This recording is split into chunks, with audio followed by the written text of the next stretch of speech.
Good evening, everyone, and welcome to the Here Now Project's second DAC-WA Forum of 2022. My name is Kenny Salvini, and I'm the co-founder and president of Here and Now, and we serve as the Washington chapter of United Spinal Association.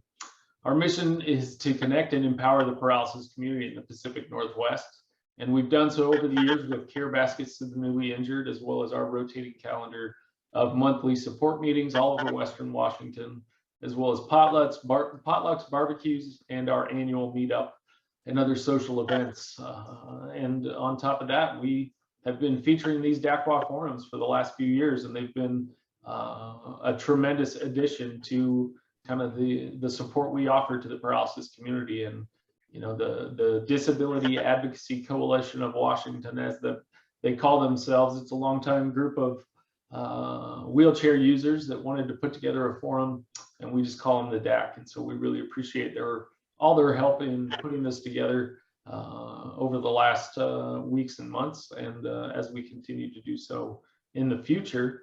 A bit of housekeeping real quick. We are asking everyone to leave their videos off and their microphones muted. If you do have a question, please use the chat feature, and we'll do our best to address them throughout the evening. And we will be recording tonight's forum to put on our YouTube page. And lastly, I believe we have enabled the Zoom artificial intelligence closed captioning system for those who may need a transcription, and it does a pretty good job. Yeah, you know, before we start things off, we got a couple announcements that I was just going to run through really quick. So let me pull here's the quick announcements that we've got going right now, is that our in-person events are coming back online. We are going to be having our virtual 5K for today out on the Nathan Chapman Trail. It's right by the Rogers High School sports complex right there at Heritage Park. And so we're going to be doing that in person, but we'll also have a virtual component. And then we are bringing the 9th annual paralysis meetup back to the Aquilla Community Center in September. So keep an eye. Oh, looks like we got the wrong date on there for 2020. We're 2 years late, but that's okay. You know, keep an eye on our website as well as our weekly newsletter to get updates on that. And there'll be registration links and all that stuff over social media. Before we really get started, we need to thank our sponsors, National Seating and Mobility and Ability Center, who have supported us tremendously over the years. And without their tremendous support, none of these forums or any of our events would be possible. And you know, we've got some heavy news to share tonight, that we lost a pivotal member of the Here Now Project family that I just wanted to take a second to remember. Clark Landis, who was a longtime ATP for Numotion, longtime wheelchair user, played a pivotal role in my story, especially my seating story, and so many others. He passed away late last month, and we've just been kind of floored by the news, and he leaves a massive hole within the community. And I was just going to take a minute, kind of a moment of silence to remember Clark, if we can.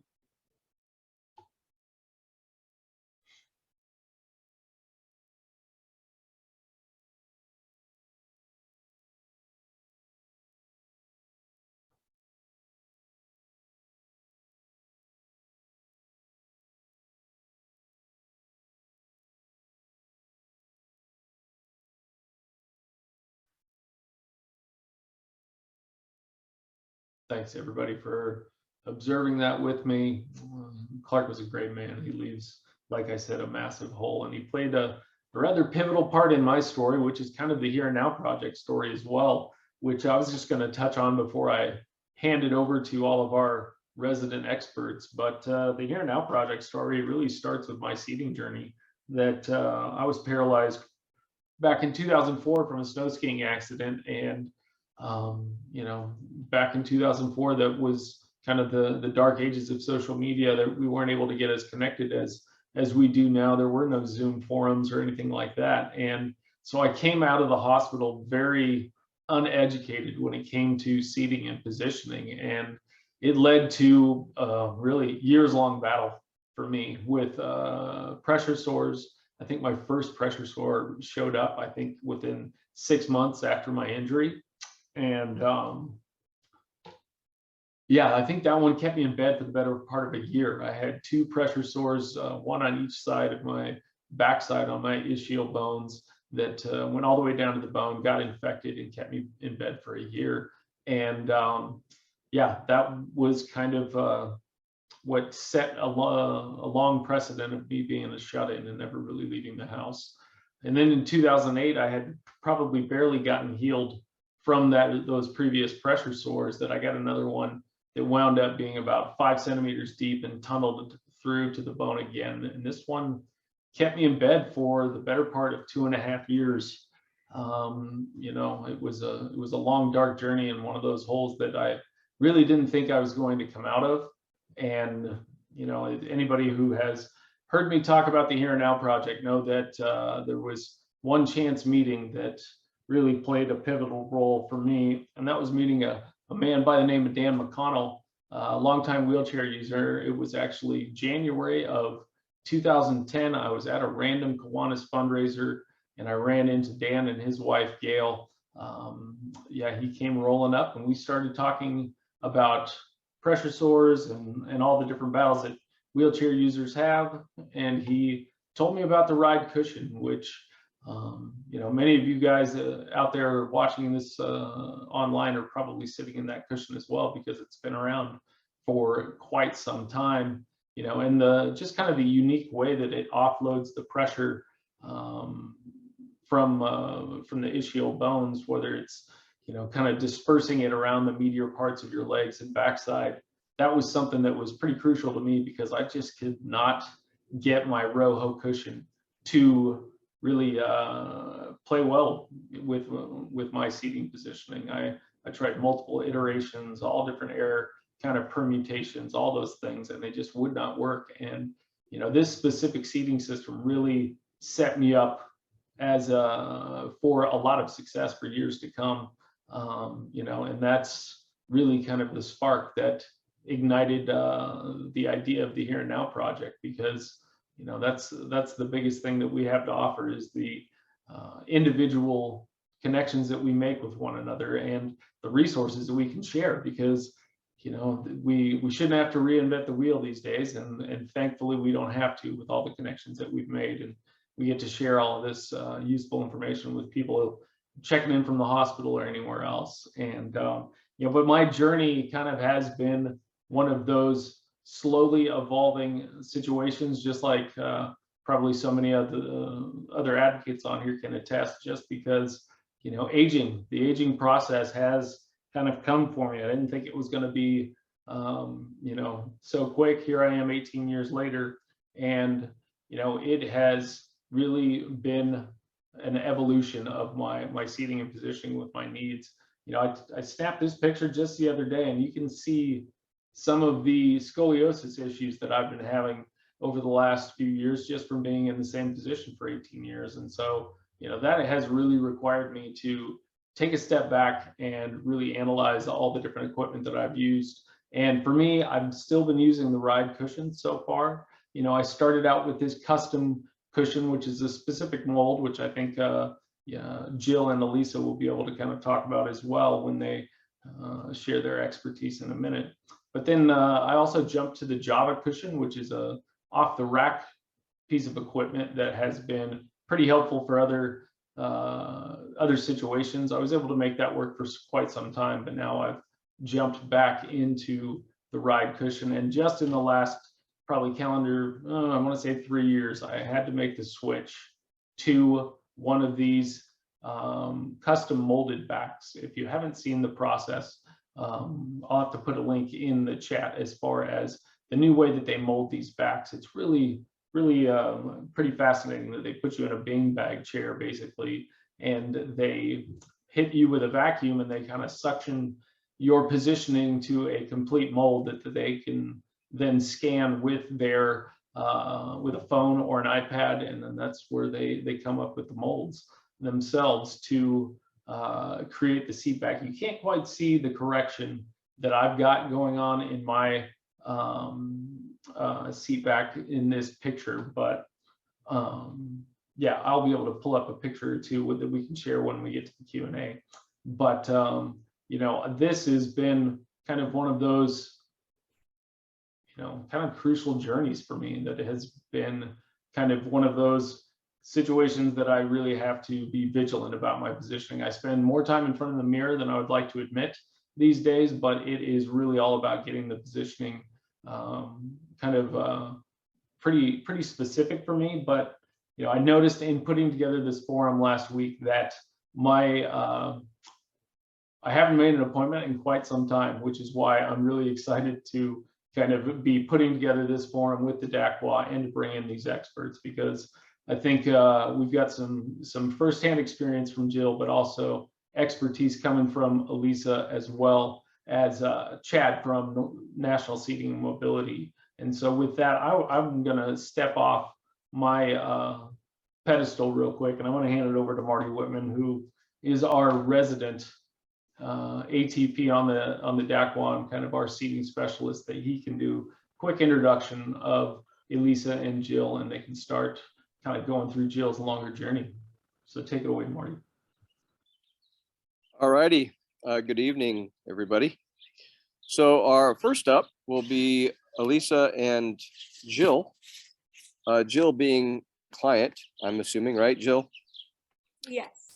And Elisa being the ATP PD.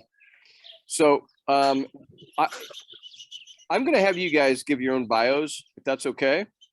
Sure. I did read them, but I think sometimes it comes best from you guys. So you take it away. Let's go with Jill first. Sure. Yeah, my name is Jill McAuley, and I have lived in Woodinville my whole life. I was injured in 2000, and I was a car accident, rollover car accident. I fell asleep, and I'm a C4-5 tetraplegic. And after my accident, I'd completed my first year of college before my accident, but since then I've got my bachelor's degree, went back to school in Utah, which is a great experience. And since then I've started working again and become really familiar with the Here and Now project, which I'm extremely grateful for. I really enjoyed communicating with lots of people, and I've learned a ton from everyone's experience, which is just really invaluable, as Kenny mentioned.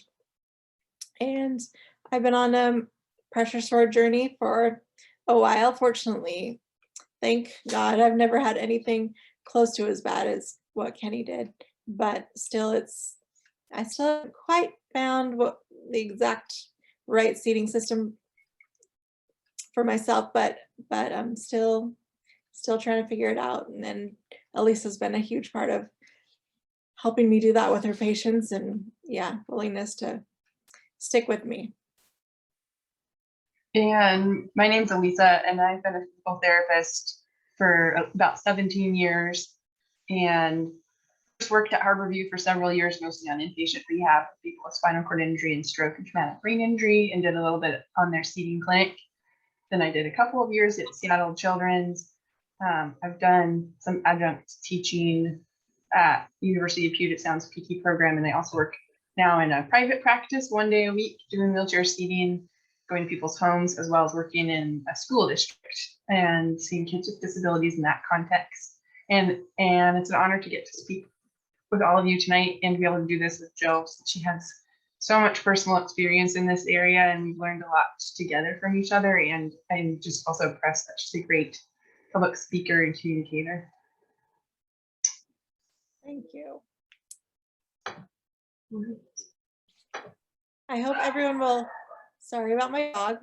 I hope everyone will laugh at the title that we gave to our PowerPoint presentation, because it's just true. You know, like that's the great thing about knowing people that have shared experiences, that everyone can feel the pain of this whole situation. So it really is literally a pain in my butt. So hopefully that'll make you laugh. But yeah, as we introduced ourselves, there are pictures, and yeah, my journey with my pressure sore, when I was away at college, just started to get a red area that broke down eventually, and and was not too terribly deep, but I was in bed for about 4 months healing that.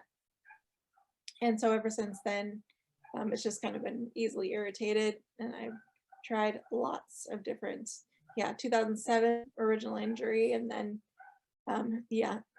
this constant rotation of a flare up and then bed rest and then trying another cushion, healing, testing another one, irritation. So I've probably tried every cushion that Numotion has, and currently I'm on a ROHO cushion, which is helping all right for the moment.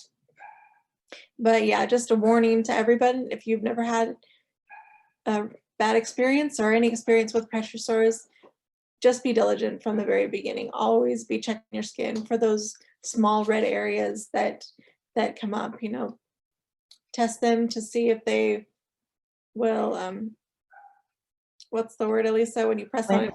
Gland. Yes, So turn white. they turn white.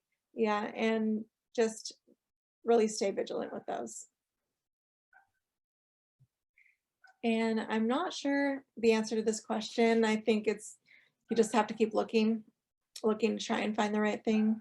Maybe someday another cushion will be introduced, but that will have my answers. I did try a ride cushion and several others, but they just didn't seem quite the right fit for me. And I think in some ways, as I hear Jill's story of all these years, I think in some ways we could say, oh, this is a failure because the pressure injury keeps coming back, or it went away and then it came back again, and there's not a clear-cut cause or solution. But on the flip side, I think it's a success story in that she has been so vigilant with checking her skin, taking pictures of it, getting follow-up, persisting with providers to say this isn't working, what else can we try? And doing the tough work of like changing her routines, changing her equipment, training her caregivers, doing rounds of bed rest, working with different therapists, so that it hasn't gotten deep or infected and you haven't had to go to a hospital and have a surgery or stay in a nursing home in terms of it getting pretty deep. So in those ways, to me, it's a big success story, and it's just mixed. Mm-hmm. But yeah, it's been between Jennifer Hastings, who also helped me when I had a bad pressure injury, and Elisa, and then wound care specialists and people who are willing to do skin checks for me. It's been, a lot of patience and trying to just feel out kind of what feels like is right. Creativity, yeah, always being creative. And I try to be really healthy. I don't smoke or drink. I try and eat really well, have good nutrition, vitamins, and drink a sufficient amount of water. And I feel like my weight has been pretty stable, but that's also something to monitor for people. All of us, we don't have that muscle mass that's protecting us. So it's just our own personal skin tissues and things that are surrounding those bony prominent points. And so watching and monitoring your weight is really important to do. And then also something for me is after I shower, making sure that my skin is really dry before sitting on it or getting ready and just being up on it or putting a bandage on it or anything, that the dryness that sometimes comes from bathing, or maybe if you have incontinence that happens, then those things can easily lead to skin breakdown. And as I mentioned, I've worked with a lot of people. Elisa and Jennifer Hastings was really a big part of my original pressure sore journey, seating system journey. And then a wound care specialist is who I got the recommendation from Kenny, and she is at the Woodinville, Evergreen Wound Care and Ostomy Clinic at the main hospital there in Kirkland. And she was really, really fantastic. I've seen her once and she was very thorough. I would highly recommend anyone who has pressure sore questions or wound questions or skin questions at all. She gave me a lot of really helpful information. I'd been there once before and seen somebody else, so that wasn't as helpful. They weren't as thorough. They didn't have any suggestions for me. They just said, you should see a seating specialist, and they didn't give me any wound care help at all. So even though it is a big clinic. So just make sure you're seeing the right person at the right clinic. Now, it sounds like your experience with Molly was especially helpful in that she actually had you get out of your chair and look at your pressure injury, whereas the previous provider didn't even look at it, and then gave you specifics about dressings and things of that nature that you hadn't really tried before that were helpful. Yes. And I have seen a couple at different points, you know, dietitians in the hospital, just to make sure that what I was eating, what I was putting in my body were enough calories, the right type of calories. You know, when we have pressure sore injuries or skin breakdown, healing comes from really good protein. I'll see to bump up your protein levels. I have really good rehab doctors who I see on a regular basis. And then they have also exceptional nurses who are very willing to answer questions.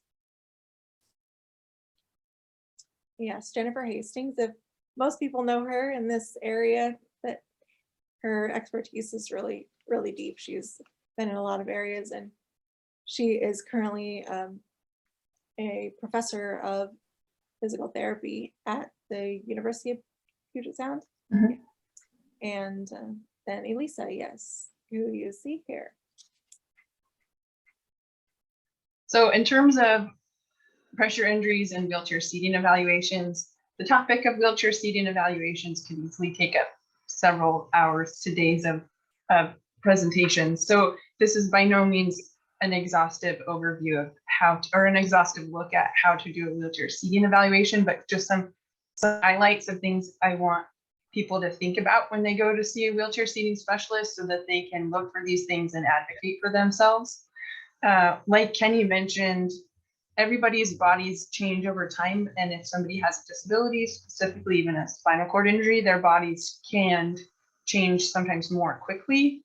And so I know it's difficult to go and see a wheelchair seating OT or PT every year, and a lot of people I meet haven't been to see one in 8 or 10 or even 20 years. And sometimes it's tough if you don't live in an area where there is a qualified wheelchair seating OT or PT to make it happen. But if you're able to network and ask around with other people who are wheelchair users, to ask who is a qualified skilled PT or OT, I think this is the same scenario as with a wound clinic, where some people are stronger in this area than others. And so if you can build a relationship with an individual and keep checking in with them each year, because your body will change and your wheelchair will change over time.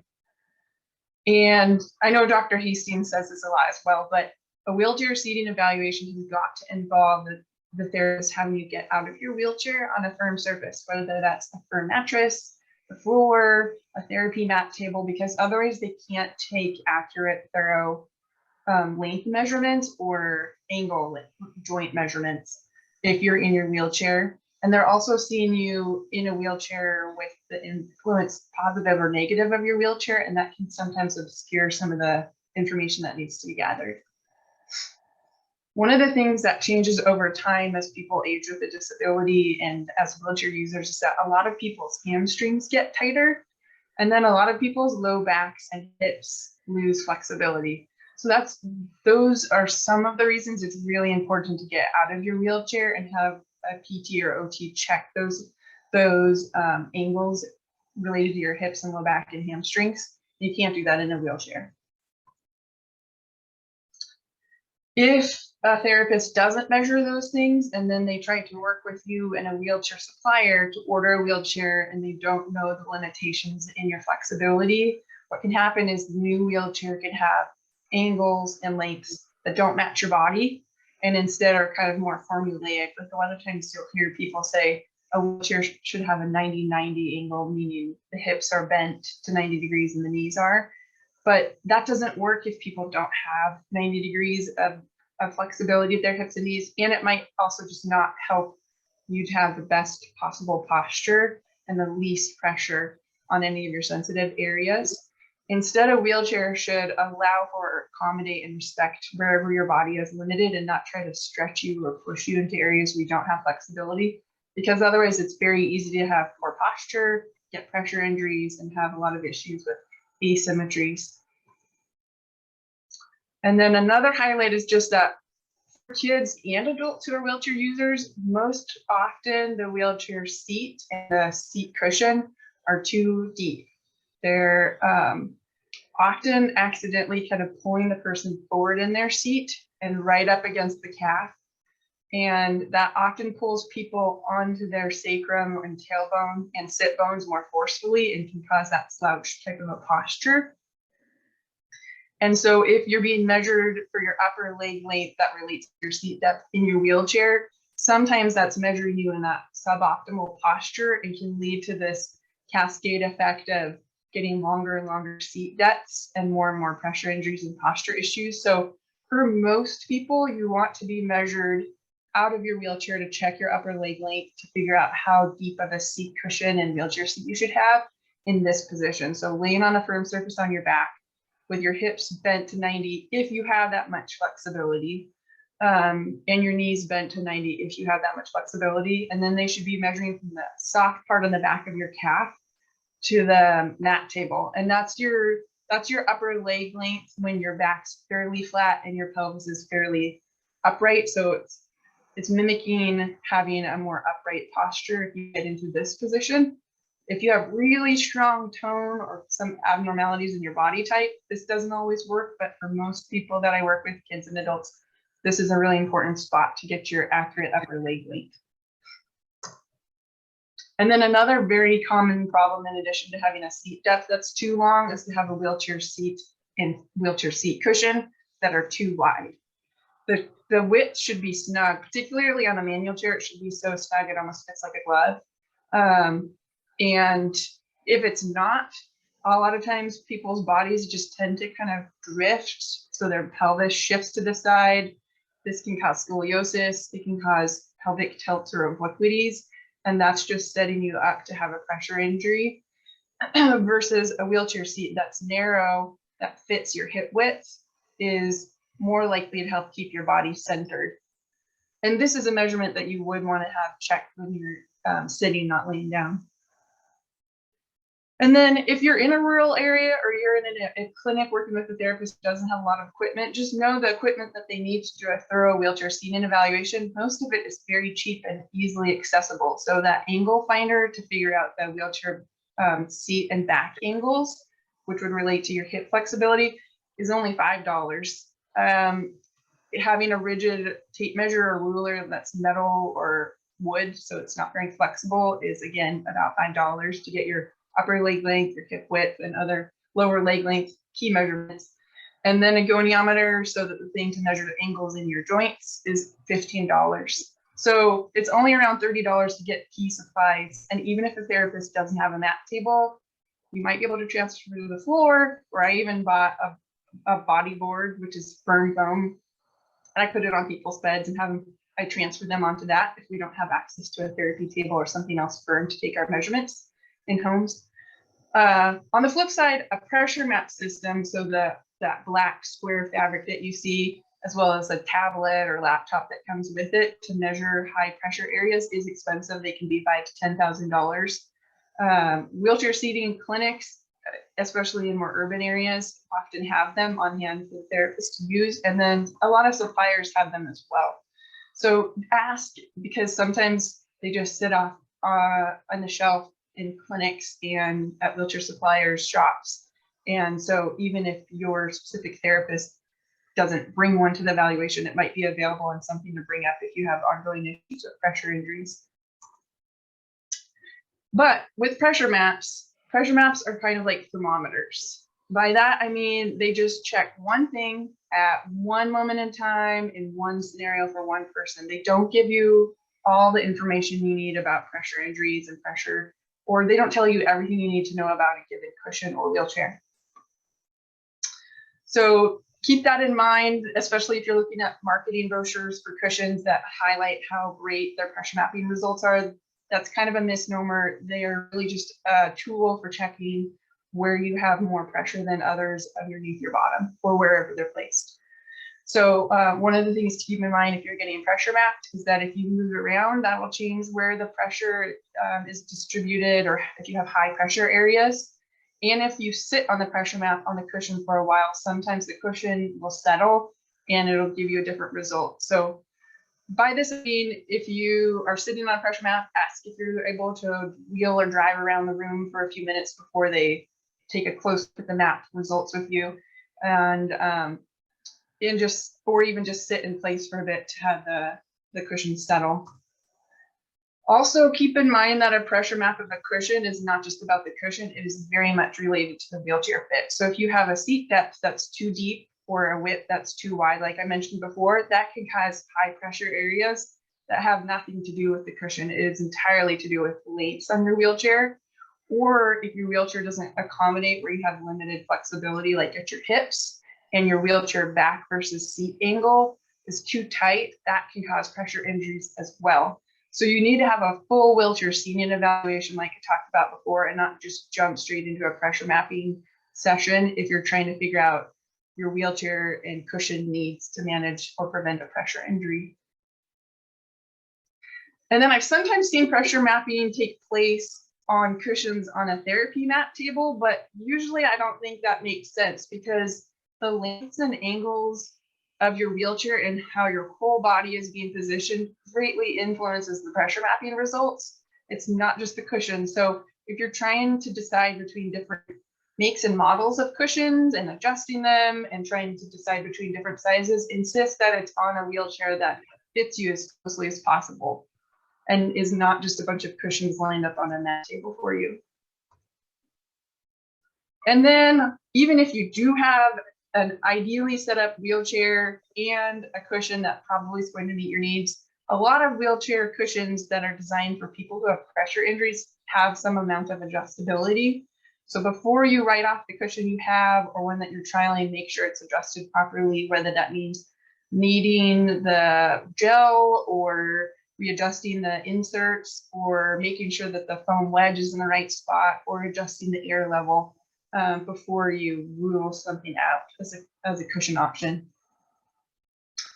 And then if you're in a hurry and you're trying to try a bunch of cushions and people are Hoyer lifting you in and out of the cushion, be sure that they at least slide the Hoyer sling out from underneath your bottom and thighs, even if they leave it behind your back, because a Hoyer sling is thick material and it has ridges where the seams are that can throw off your results of your pressure map and doesn't really let you sink into your cushion. Or if the therapist is trying to, or supplier is trying to protect their pressure map, because like I said, they're very expensive and it's important for them not to be soiled, make sure that they protect them with a flexible, thin plastic bag or sheet, not something really like a thick fabric chuck sheet, because again, that will obscure the results because your bottom's not going to be able to sink into the cushion as well if you're sitting on a thick chuck sheet plus a pressure mat on top of your cushion. And then just as a quick kind of overview or quiz, usually when you look at a pressure map and if you see red or these bright colors, it's a warning that there's something going on that's wrong. And it could be easy to just have a knee-jerk reaction to say, oh no, this isn't the cushion for me or something's wrong with my chair. But as you look at this picture, which doesn't have a scale on it, it kind of begs the question, is the pressure map actually the problem? So is this pressure map set to be too sensitive? And so that's a question for you to ask as the end user. Did the therapist and their supplier set up the pressure map to be really sensitive and catch the smallest things, or is it more moderate, or is it not really catching anything? Because that should be able to be adjusted on the pressure map. Or is the pressure map fine, but this cushion is set up to be too soft or too hard, meaning maybe it's totally flat, so there's high pressure everywhere because the person's sinking through, or maybe it's too hard because maybe it's full of so much air that it's pressing hard everywhere on this person's skin. Or is it all of the above? The pressure map's the problem as well as the cushion is the problem. And we don't know, because we don't know what happened with this cushion and we don't know the settings of this pressure map. So that's kind of our intro into the cushion, and Jill's going to talk a bit more about some of the types of equipment that we've trialed and ordered. Yes, I've tried quite a lot of equipment. One thing that I found outside of my wheelchair and my cushions and seating system is that I have an alternating air mattress, and I didn't for a long time. I just had a thick foam that was over the top of the regular mattress that's on my bed.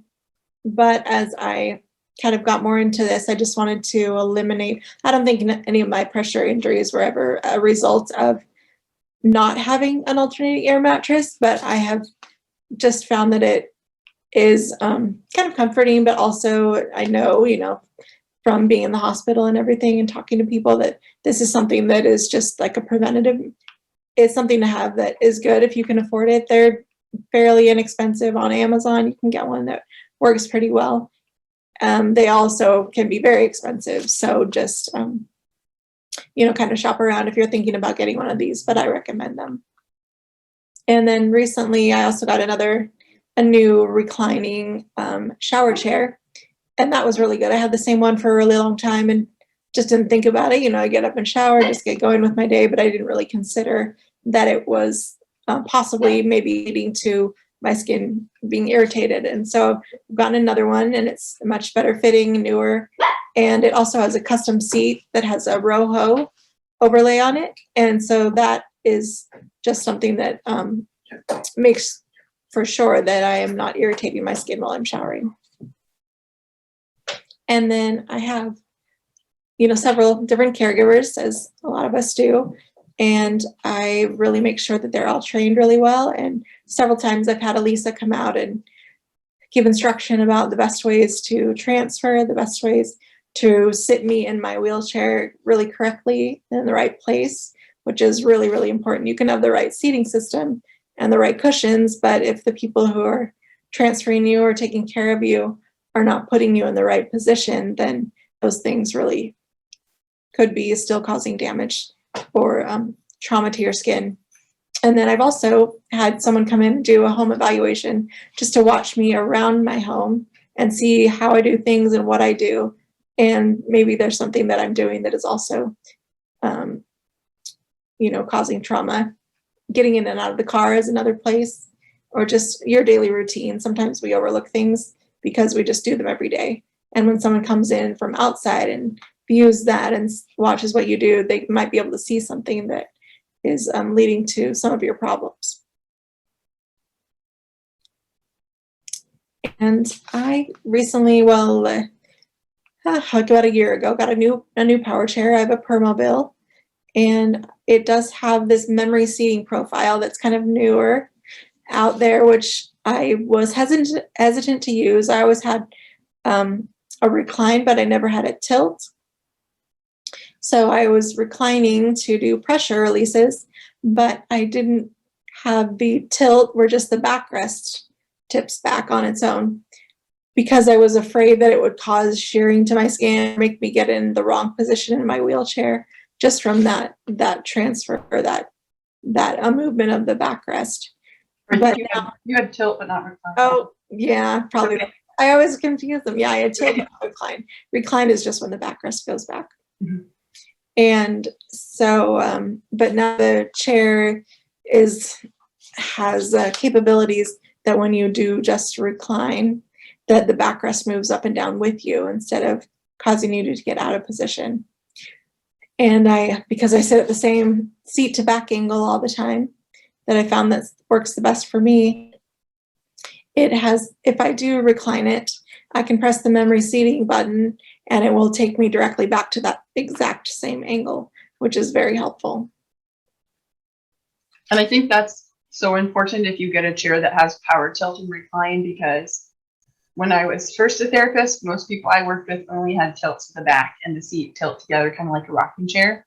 But then once insurance started paying for tilt and recline and other types of power seating functions, we all went crazy and ordered a bunch of them. And there are so many advantages, but over time, as I've seen a lot of the people in those power chairs where they had tilt and recline, they're comfortable and stable in a lot of recline and tilt. But in that kind of like lazy boy reclined position, which is stable and comfortable, it's so much easier to develop serious posture problems and pressure injuries. And it's not enough to just ask people to come out of tilt and recline to avoid that, because it's not comfortable or intuitive. So that memory seating profile setup is really important, so somebody can figure out how much tilt and recline they need to be in their upright or driving or like working position so that they can not have to rely on their memory or just comfort, but find a good position for their skin and posture. And like it says here, I've tried many, many, many cushions, and I, yeah, tested them all out with the help of Elisa or Jennifer, Jen, as most people call her, but along with the pressure mapping. And most of them still showed really high areas of pressure, specifically on my right ischial point, which is my problem area. So I used a J2 deep contour for many years, and it worked really well from the original injury till, just a couple of years ago, but eventually it just, for some reason, stopped working for me. And there is something really, I know a lot of people have that. Kenny mentioned that he might have gone back to that recently a little bit, but it's really important because it's gel in the area where you're sitting, where your pressure points are in the middle, that it gets pushed, the gel gets pushed out of the way every time that you sit on it. So you need to knead that gel back into position, even layers, so that it's supportive every time that you sit in it, because it can often leak sometimes depending on how long you've had it, and it just gets pushed out of the way. So definitely check that if you have that cushion. And then I did try the Ride custom cushion, and it seemed like I've heard such good things about it, and it seemed like it would be a really good option to take the custom molds, and then the Ride company carves out the area that is below where your sit points are. But it must have been the stretching over my butt bone. I'm thinking that my sit bones and my tailbone that still was causing my skin to be irritated. So it didn't work for me, but it does work for some. And then I tried out a lot of ROHO cushions, but most all of them just mapped really poorly with the pressure map. So they were, from the very beginning, crossed them off my list. And we have this working hypothesis, well, at least I do, that I've had 3 people I've worked with the last couple of years where air cushions, they were getting, the people were getting pressure injuries on air cushions. They pressure mapped really poorly on air cushions. It seemed like their sit bones just kind of punched through them unless I put so much air in that they were too firm. So like Jill said, she's tried so many different air cushions and they all look awful with pressure maps, and she got sores with it. But then I realized with a few people that if I put them on a very narrow width cushion and a short depth cushion, which is not the typical practice. Usually people say, get a big cushion, lots of surface area to sit on. But if we actually went small, it seems almost like perhaps the air is getting trapped under her sit bones so that the sharp bones can't punch through as much. So she pressure maps great on small cushions. And if you look at it, it's the width of her hips, but the last few inches of her thighs are not supported by the cushion, which usually people would say, oh no, there's not enough cushion support, it's too small, but she pressure maps so much better on it. And then, yes, I have this is my latest cushion, and it is higher profile. So the cells themselves are deeper, so it leaves more room for so I don't bottom out through the ROHO cells themselves. And it's all one single compartment, so the airflow flows continually. There are some that you can get multiple different air compartments that you have to monitor the pressure of, but for me, a single one works the best. And this also has an extra sensor on it that allows me to attach something that came with it Skip ahead. There it is. Smart check cushion. Yeah, and so I attach it to it, and it reads the pressure, air pressure levels inside. And if it's too low, the red arrow points one way, too high, it points the other way. And then when it's just right, it's got the one in the middle. And it works, and it's helpful. It's not, I still test other ways, but this is just another way of checking. Unfortunately, not covered by insurance. Yeah. And they're not made that much, so they're hard to find. Mm-hmm. It's all about the Goldilocks zone, that it just has to be just right, not too hard, not too soft, just right in the middle.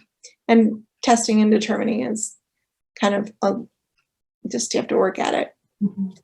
And so many people, I go to their homes and they have an air cushion and they don't have a pump, but it's crucial if you decide to go with an air cushion to have a pump and have it with you when you travel, because it's the worst to sit on an air cushion that's gone flat. That's a really surefire way to get a pressure injury. So because a lot of people don't have pumps, but also because almost everybody I've met says that they're really not sure how much air to put in their air cushions, and they often then overdo it and put too much air in their cushions. There's my newly coined test, which is called the piano key test. And with that, when you're sitting on an air cushion on your wheelchair, if you're able to do it, or if a caregiver can do it, they should put their hands underneath your sit bones and push up and down like they're playing a piano. Their fingers should be able to go up and down, meaning there's about 1/2 inch to 1 inch of space between their sit bone and the bottom of the cushion. So basically the bottom is sinking into the air, but it's not going all the way through the cushion, and it's not sitting on the top with the cushion too firm. And then as we're about ready to conclude, I also just wanted to talk, if some of you are getting back to traveling and you're flying and you have an air cushion, or just driving to higher elevation cities, there's the potato chip bag effect, which is if you have an air cushion, it will get really full of air and hard, just like a bag of chips would on an airplane. So whether you do the piano key test or the smart check test, you want to be able to check as you fly, and when you get to a higher city, and let some of the air out, and then when you get home, put some back in, because your air levels will need to change as you go up and down in elevation. So yeah, just to review kind of what we talked about is from the beginning, just maintain your overall health. Make sure you're eating right and drinking water and taking care of your body completely, because it will help no matter what your seating system is. That will be a huge part of keeping healthy. And then small injuries are a big deal. If you have any red areas, try and find out what has caused them, how to fix them, and kind of just, you never can be too careful. And then also if you can, if you have the capability, get an annual wheelchair seating evaluation with an experienced seating therapist who can evaluate you and monitor your body's change or your chair's change, and that will lead to longer periods of skin health. And I think we'll save questions for the end. Here's my email address if you have questions. Yeah. Can you see the questions, Elise and Jill? They're in the chat? Yeah, in the chat. Okay. There's one at this point, but I bet more will pop up as we go along. Do you want to save them all for the end, or do that right now? Oh, let's go ahead and do it now. Okay. So the first question looks like it is from Nancy. Slouching seems to happen easily. Any suggestions to avoid it? Do you want to take that first, Jill? No, I'll leave. Elisa. So one reason slouching can happen is if your wheelchair seat and cushion depth are too long and they're pulling you into a slouch. So you could have a therapist and a wheelchair supplier ATP check your upper leg length again and check your chair on that front. Another reason some people slide is if they have a lot of tone, so either dystonia or spasticity. And that would be a thing to have your therapist check and then discuss with you and your rehab physician or rehab nurse, because that can cause some sliding and slouching as well. They should also be checking your hip flexibility, because if you have limited flexibility in your hips, that can cause slouching, and your spine flexibility. So kind of like your seated posture and your range of motion should be checked. And then they should be measuring the angles of your seat and your back, because if you have no strength, like if you have a fully paralyzed torso and legs, but normal flexibility, so paralysis with flexibility, Dr. Hastings' research points to the sweet spot as being 14 degrees of seat incline with a fairly vertical backrest that starts just above the PSISs, which is a part of your pelvis. But a lot of times people's backrests are mounted way too low and are shoving their bottom forward and putting them into a slouch. And a lot of people have too much or too little seat incline. So again, I think having somebody measure all the angles on your chair, all the lengths on your chair, and then having you get out of your wheelchair so they can measure your lengths and flexibility is really crucial. And exploring the memory seating function. So a button that you can hit so that when you've done a tilt back with recline and tilt, it brings you back to your optimal posture position and your optimal position for pressure, and not just having to guess how much to come out of tilt or recline is really important in a power chair. Something that's caused in the past me to be more slouched is if I don't have enough support in my lower back area. I don't have enough arch in my spine, which kind of leaves me hunched over. And so if I can't do that on my own, you know, I put something inside, like a rolled up towel, washcloth, or a piece of foam, you know, in my lower back, mid back area, that helps me maintain, you know, I can breathe better. I sit up a lot better. I feel so much better when that is supported. I think that's huge. And most people don't have enough low back support in their backrest. Mm-hmm. So the backrest should be starting at the mid upper portion of your pelvis, and then that low back insert or the lumbar insert should also be then at the bottom of your backrest to support that area. All right, the next question from Rob. He says, I'm working with a great PT, but she is not a PT seating specialist. How do we find a physical therapy seating specialist? So, well, that's Elisa. She is that. How would you recommend finding other PTs who might have a specialty in this area? I definitely think ask in the Here and Now Project or other groups that you're in with people who are wheelchair users, and ask them which OT or PT they've worked with for an evaluation, as well as just like with clinics for wound consults, there's not necessarily a good clinic for the best PT or OT. I think it's very much an individual thing. Same with the supplier. There are the major suppliers in our area, and some ATPs are far more skilled in this than others. So if you have a therapist who's not as strong, having a really strong ATP is critical. If you have a newer or less experienced ATP, having a strong PT or OT is critical.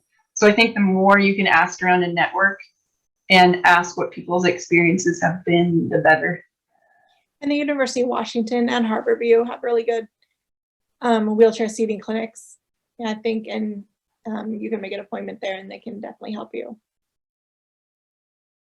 And I don't see any other questions. Does anyone else have something they'd like to ask? All right. We did a great job. We answered all the questions. No one can think of anything. We did so good. Okay. Hey, I've got one question going back to the slouching or the sacral sitting.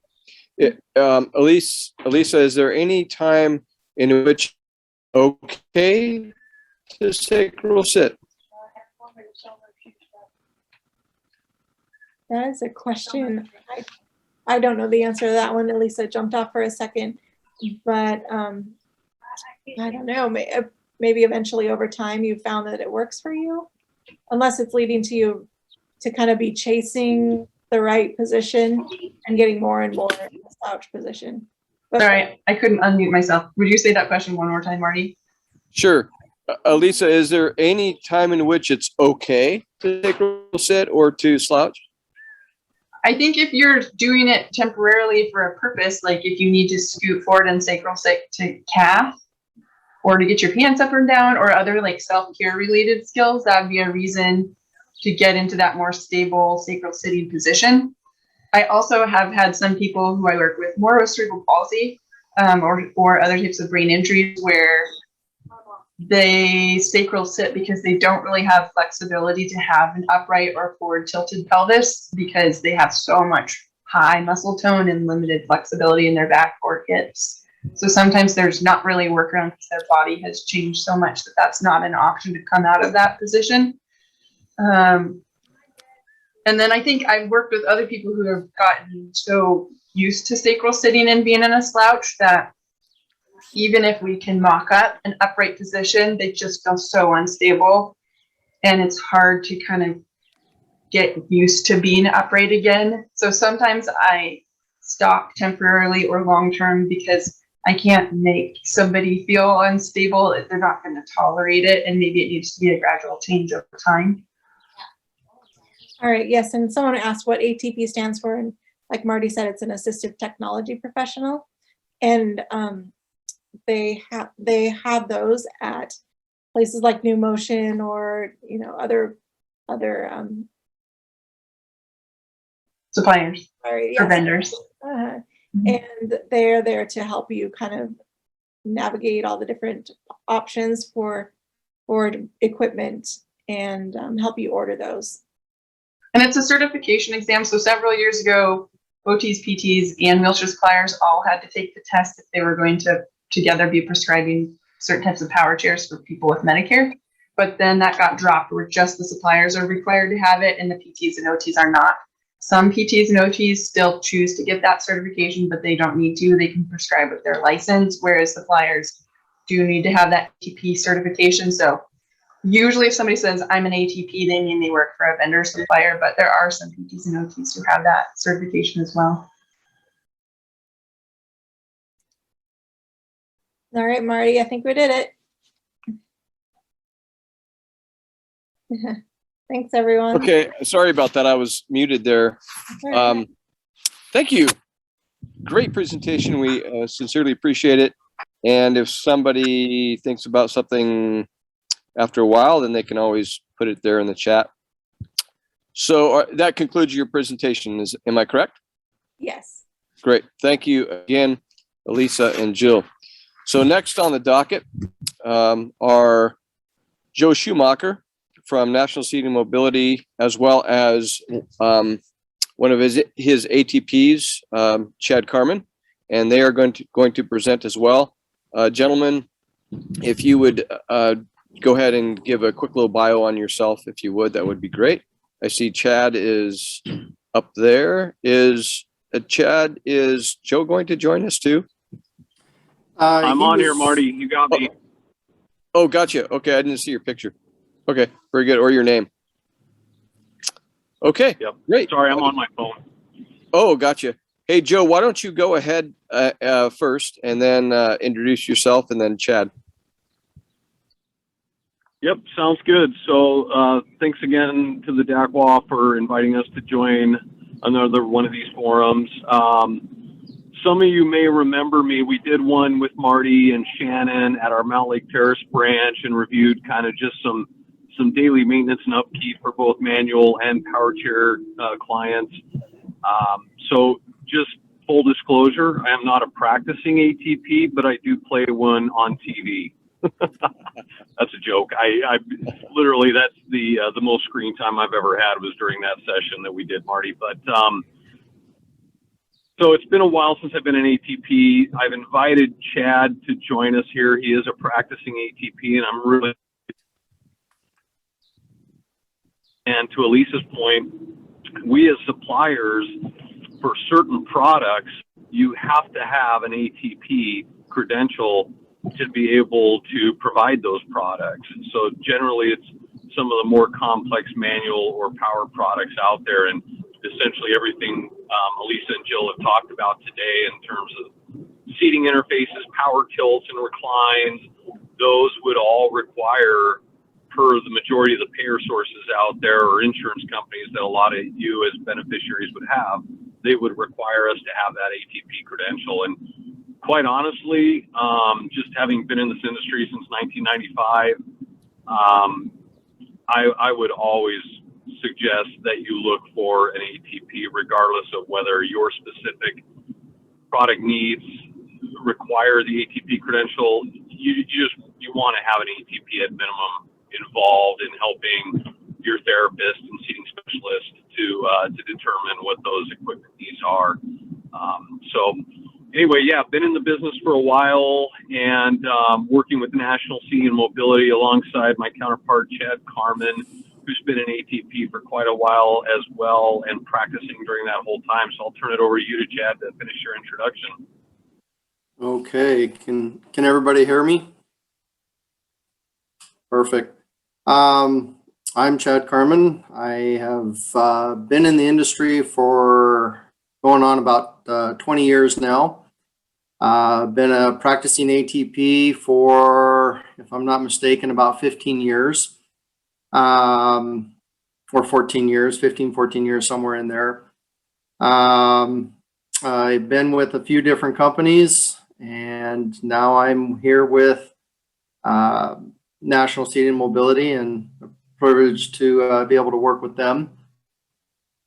As what was mentioned earlier, there's a few of us companies out there that do the seating and positioning and have the knowledge of what equipment is available. There are hundreds of different kinds of manufacturers, lots of different styles of cushions, chairs. One manufacturer might offer this, and another manufacturer might offer something just a little bit different. So you really have to know what your goals are and what are you trying to obtain with the equipment that you're using.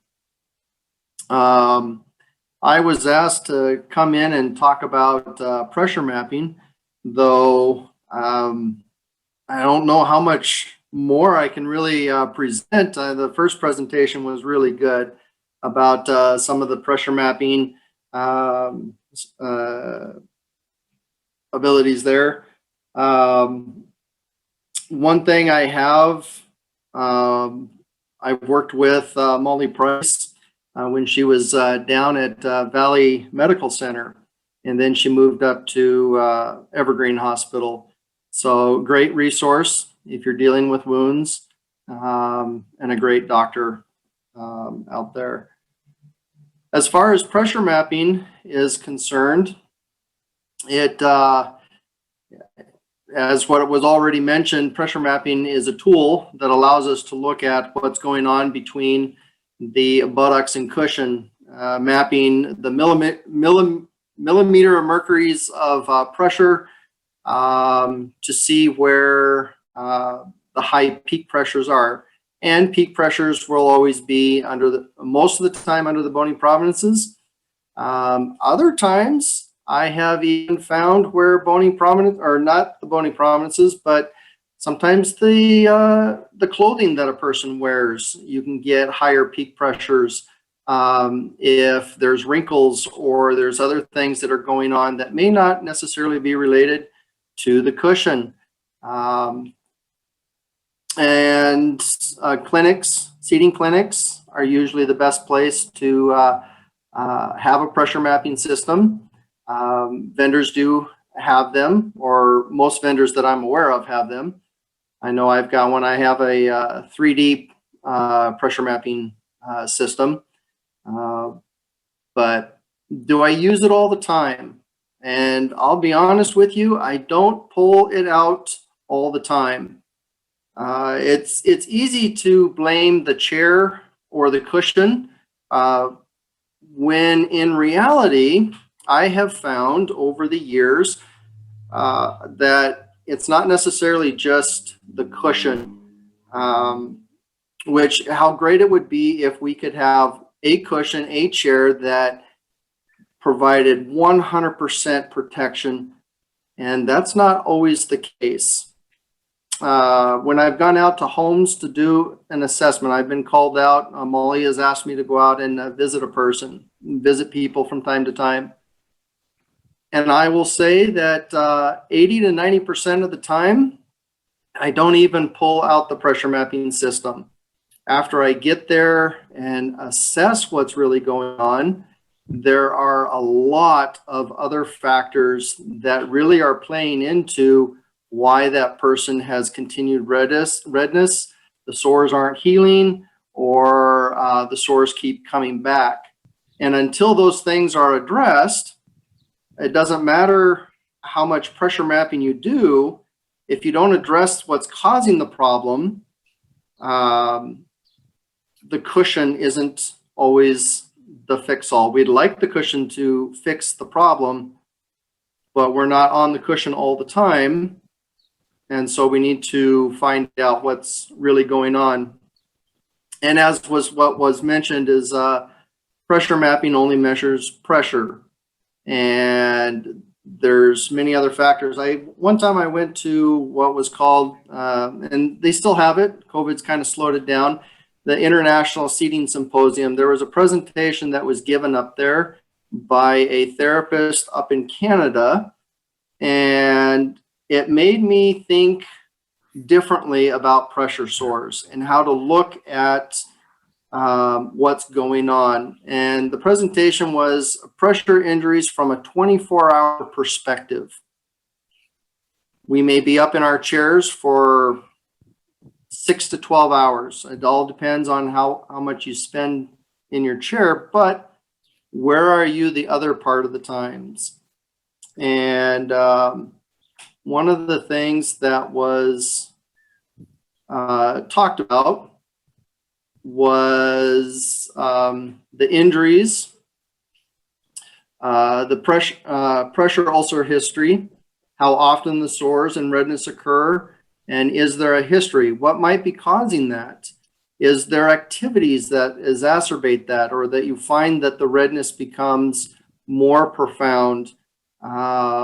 Trying to pinpoint where things are occurring, rather than just waiting for the sore to happen and then trying to fix the problem. If we understand what might have contributed to the sore, we can get a better handle as to how we're going to approach that. Is it with the seating? Is it with the cushion? Is it a combination? Or is it even the chair and the cushion itself? Physical status is another factor. What is a person's abnormalities?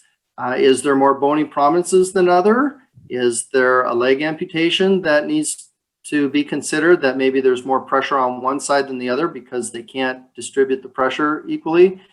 Are there medical limitations that also go into the reason why maybe somebody can't reposition properly? Another factor is positioning and the positioning in a chair, and how does a person reposition? And from a 24-hour perspective, that's the chair, the bed, the toileting, the bathing surfaces, and any other seating surfaces or transportation services. I was called out to evaluate a cushion, and the issue was not the cushion. The person really did have a really good cushion. In fact, they had a ROHO. It could have been inflated just a little bit differently, but it wasn't that bad. The issue is the person had an old toilet seat that had a crack in it, and every time they sat on the toilet seat, it would pinch the skin, skin being stuck in the cracks, and of course that would just irritate what's going on, and never had results with healing. I've had other people that wanted to wear, ladies wearing high heels or different styles of shoes. When your chairs are set up, they're set up to try and accommodate all types of clothing or shoes, but depending on how thick of a sole you wear, that can impact on how your ischials are resting in the cushion. Another thing is when we're repositioning, sometimes I find that people are in a rush. They just want to get through the task rather than being careful. And in the rush, they may do a weight shift, but in actuality, they're actually causing a little bit more trauma because of how quickly they did it versus being careful the weight shift. And then the biggest question that always comes up is how often they're weight shifting. I have clients that have $20,000 power chairs or really elaborate custom molded seat cushions, but even still, when asked how often they're weight shifting, I get the response of a couple times a day. This is my own personal perspective. I wish that everybody would at least weight shift at least once an hour. Realistically, I have a little acronym that I try to teach people. It's kind of catchy. It's 2 to 3, 2 to 3. We need to be weight shifting 2 to 3 times an hour for 2 to 3 minutes each time. And a weight shift is not just, if you have a power seating, a weight shift is not just tilting back partially. A weight shift is as far back as you can get to really offload the pressures of sitting. You're actually transferring about 40 to 50% of your body weight onto your back, which allows you to get that pressure off right underneath the ischials. And if in that position, you can lean from side to side a little bit, which takes just that much more pressure off of the area of sitting to allow for circulation, the blood to get back into that area to bring the nutrients and oxygen that it requires to either heal a wound or to keep your skin healthy. You have to weight shift to get the blood circulation where it needs to be. Support surfaces is another factor inside of looking at a 24-hour perspective. I've been into homes where we've had non-functional or makeshift modified solutions, which I've seen very creative solutions, but it wasn't necessarily the best for wound prevention. It was more for function rather than wound prevention. And I did mention earlier, clothing will definitely affect your support surfaces or interaction with your support surface. If you are wearing slick, smooth clothing that slides easy, it can greatly improve your transfers, but sometimes that slick material can actually allow you to slide out of position a little bit easier.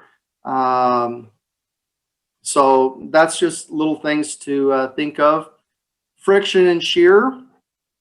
The pressure mapping system isn't going to take a look at friction and shear. It's looking at pressure.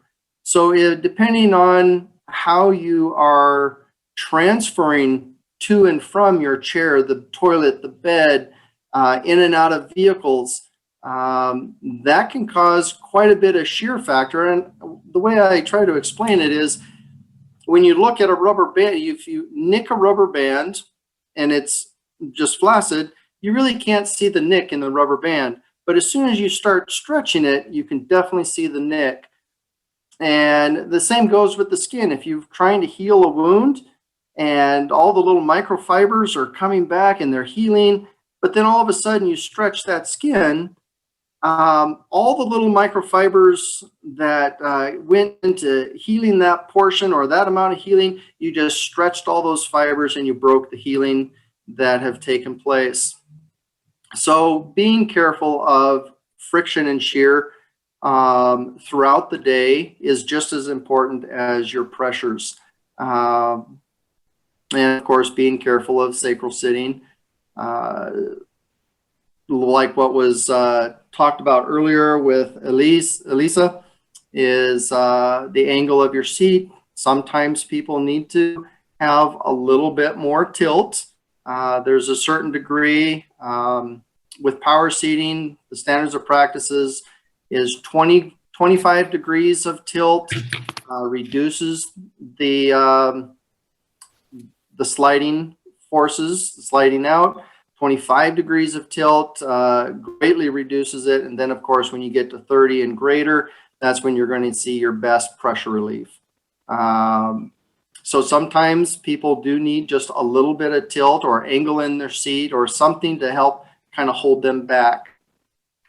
And that also helps prevent shearing and friction. Trauma.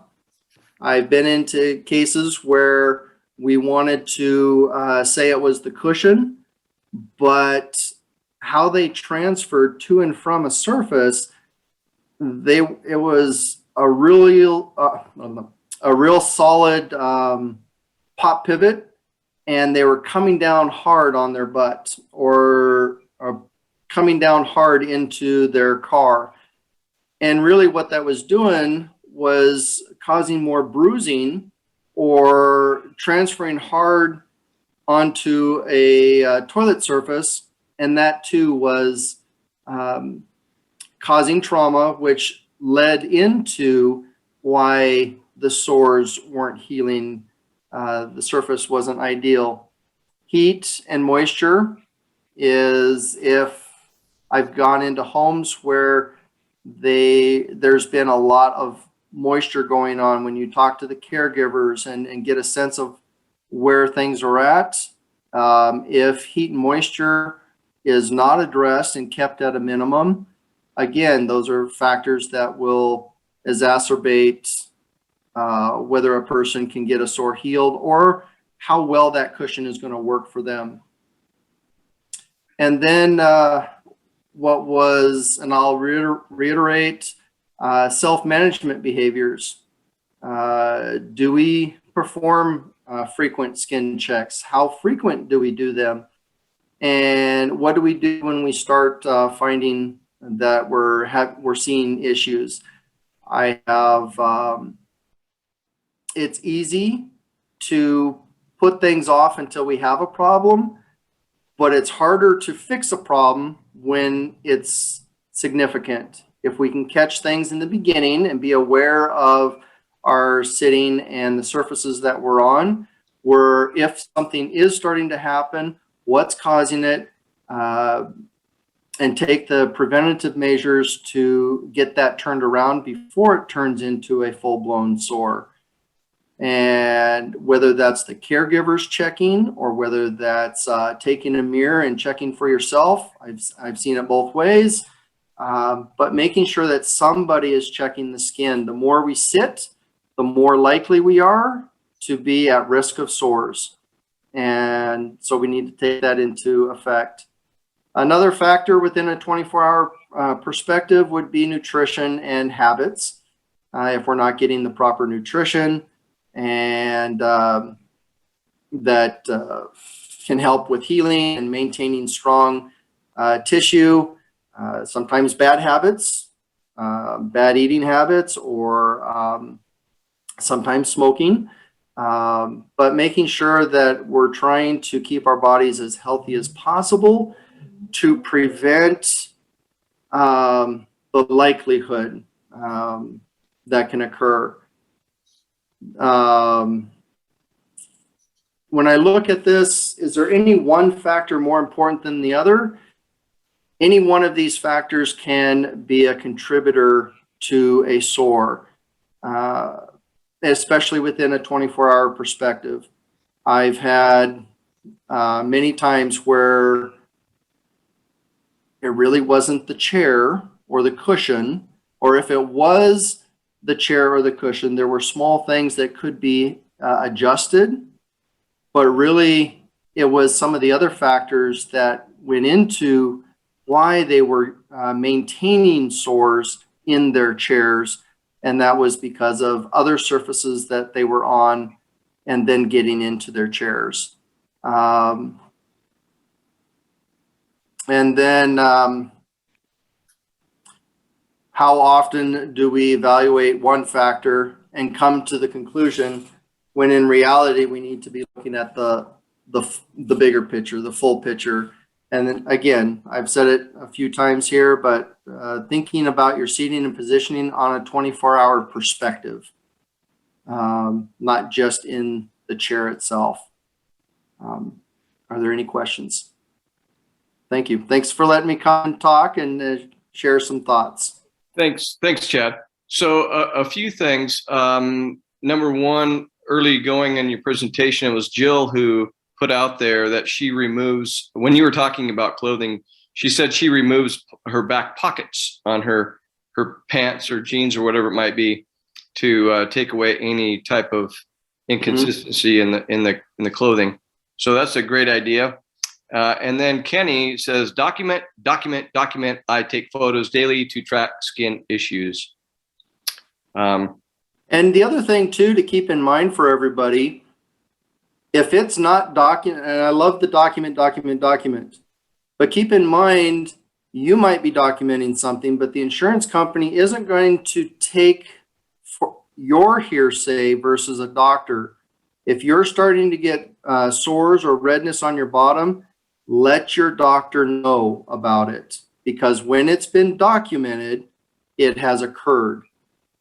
Too often I see people, they self-treat, and that's great. They get it taken care of and resolved. But when we go back to try and fight the insurance company to get better seating, there's no history of sores or history of things like that. So having it documented by a nurse or a doctor is critical. Yeah, from a vendor perspective. Yes. I've got a question for you. And this, well, not only for you, but maybe for Joe and Elisa as well. Are you familiar with any technology out there that can watch your skin in real time, such as an integrated pressure mapping system in your cover or your cushion, so that you can watch your skin in real time? Anybody? I haven't heard anything like that. Would that be? I was up at Chad referred to the International Seating Symposium, and I remember a couple of years ago, whenever the last time we had it in Vancouver, there was a product that was being represented up there in the exhibitor hall. Cannot for the life of me recall who the manufacturer was, but it was a cushion that did what you are describing. It was taking continuous measurements of pressure, and I'm just drawing a blank on the name of the product, but it was an exciting concept. I just have not seen it been brought to market yet. This is Elisa. I'm not familiar with a product that can track your pressure, high pressure areas or your skin on your chair. I know one or more power chair has the ability to track like how much you're tilting and reclining into what angle and frequency. But there are, in the US and internationally, there's clinical practice guidelines for pressure injuries, which I think are really important for us all to rely on from like a research perspective. And they haven't been able to they have their own recommendations of how much you should tilt and recline and how often, but there's not super clear-cut evidence saying that if you do that you won't have pressure injuries. So I think so much of what you're already all talking about doing is really important with taking your own pictures, because that helps me when I see a trajectory of pressure injury. And like Chad said, getting connected with a physician, because I as a PT cannot be your overseeing provider for your pressure injury. I can come in and look at your equipment and your posture and other PT specific things, but I can't be in charge of your wound. That needs to be overseen by a physician, and a physician needs to manage that, or a nurse practitioner who specializes in that. Could you benefit if we had technology like that? Would that be a good thing?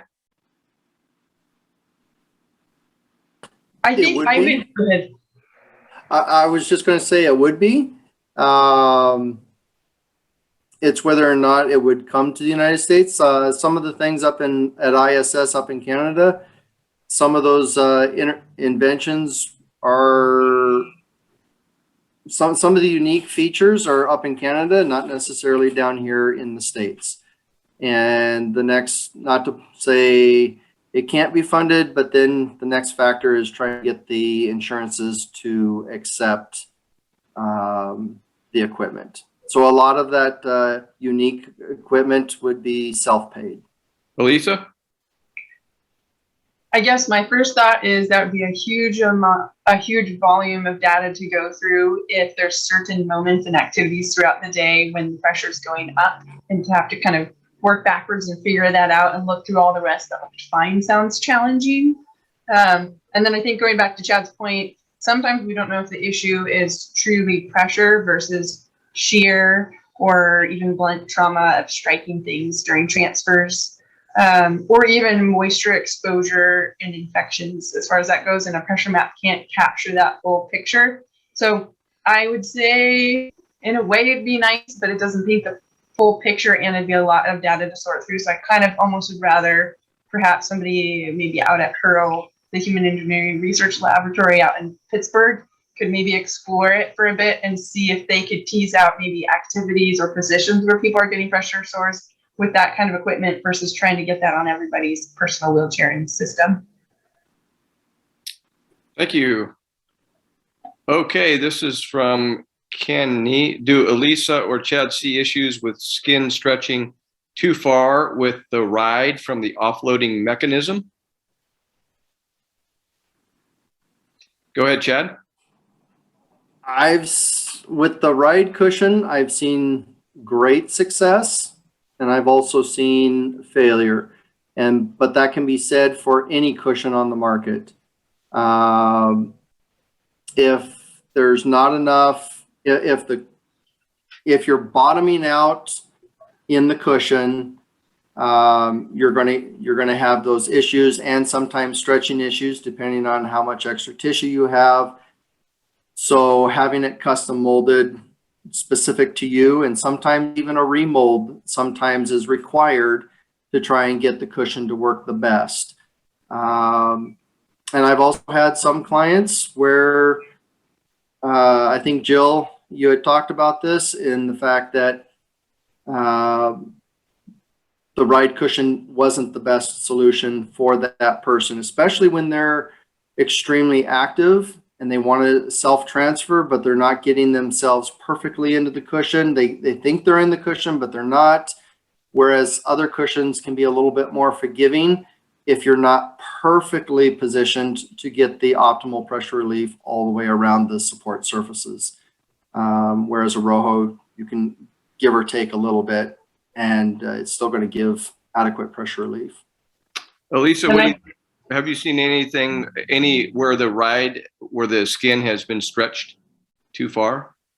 I guess I'd be interested for there to be more research in that area, in that I agree that some people have amazing success that lasts for a long time on ride and on nothing else, and it changes their lives. And other people still have pressure injuries, or the pressure injuries don't get better, they get worse. But I don't know what if that's therapist / ATP error on terms of like our design versus if it's the ways that the person's moving and sitting, the wheelchair user, or even if they are getting stretched across that area, even if it's offloaded. So I don't know what of those variables is causing the failures. I did think it was interesting, Sharon Sonnenblom, who's an engineer who specializes in pressure injuries, did a series of MRIs of people's bottoms who are wheelchair users. And she was finding in her research that some of the ride, she didn't say it was ride, but you can tell from the design of the cushions she's talking about, that they had less, it appeared to have less shear and stretching of their soft tissue around their ischial tuberosities than those people who had a more of an immersion style like ROHO or other cushion. So her research would point to stretching not being an issue. But she also acknowledged that some of the people that she does research on still get pressure injuries on those cushions. So I don't think we have a clear answer why some people are failing on rides and others are doing so well. And I'd love to know the answer to that. Going back to Kenny, can you jump on here for a moment? Are you unmuted? No, absolutely. Okay, great. I'm kind of curious, why did you ask the question? Specifically, my situation from that previous sore that got healed back in 2010, I've got basically some basic scar tissue that's covering one of the IT bones, which I've noticed actually probably more of the issue was when I would shower in the morning and then I would get into the cushion. I was noticing a little bit of a split in that kind of scar tissue, and so I've since gone back to showering in the evenings. But I'll kind of echo everything Elisa and Chad both said, just that the fickle nature of the ride cushion, it's feast or famine, because my experience actually at our 2014 paralysis meetup, the very first meetup we had, I got home and I had put myself into the wrong position on the ride cushion and got a sore that put me in bed for about 4 months. And it was, as Jill had mentioned, it was Jennifer Hastings. I rolled into her gym and she diagnosed me sight unseen. She told me I had anterior tilt on my pelvis and my ischial bones were riding on the back of the cushion. And she pulled my knees out a little bit, adjusted some of my other armrests and backrests, and within weeks that thing was healed. And so it's yeah, I swear by the ride cushion, but I have heard lots of people who have had yeah, those harrowing experiences as well. So yeah, that was the one specific issue I was having, was just kind of the, you know, with the aging process as well, you know, knowing that skin elasticity is going to change over time. Yeah, that was the nature of my question. Very good. Thanks. So, yeah, go ahead, Chad. Marty, there is a new cushion on the market, fairly new. It's by ROHO, where they've taken some of the ride concept and added a ROHO bladder in there. And right underneath where the ischials are, it has its own individual bladder where you can have a little bit of air in there to keep a person from bottoming out.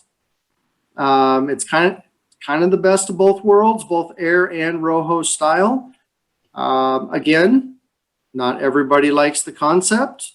It is more adjustable, whereas you can put more air pressure in there, but you have to find what works for you. Are you referring to the hybrid? Yes. And then there's one other that ROHO makes too that's similar to, and I'm blanking on the name of the ROHO cushion. But anyhow, yeah, so they carve out an ischial well, if you will, in the foam, the hard foam that is, and then they put the ROHO bladder in the part where the ischial well is, so you can have some relief there. So yeah, for sure. And I believe Jay does that as well. I also have a Jay and ROHO just have the center bladder, air bladder, but ROHO actually came out with a cushion that, if you look at it, it looks like the ride cushion. oh, High wells, okay. high wells in the back, and right underneath the ischials, it's a lot deeper. It's hollowed out with like a 1-inch air bladder underneath there that's adjustable. Hey, I've got something I was thinking about, since nobody else is asking any other questions. Going back to the amount of air that's appropriate for a ROHO. I had somebody once say, and I thought it was pretty profound and really scientific, not really, but it was profound, but not really scientific, where, and I've mentioned this to our DAC-WA members as well, and that is, take your ROHO off of your ROHO, when you're off of your ROHO, not sitting on it, overinflate it a bit, set it on a table or on the floor, and undo the valve, and let the air naturally come out of the cushion. Obviously, there's air that's going to come out, but yet there's air that's going to be trapped as well. That's just kind of how our environment works. And then close the valve maybe after a minute or so. So you have some air, you don't have a lot, or it's not overinflated. So what do you guys think of that idea? I've never heard of it, but I'm open to try. Yeah, certainly. I suppose, you know, your 1 finger, 2 finger type thing that you were mentioning earlier, Elisa, maybe give that a shot. Do the air thing first, and then put the client under the cushion, and then do the finger check. The only concern that I would have with that is if you have a bigger cushion by chance, even if it's slightly bigger and you happen to have lost some weight, if your butt is smaller, you're going to sink into the air much more than you would if you completely filled the full width of the cushion.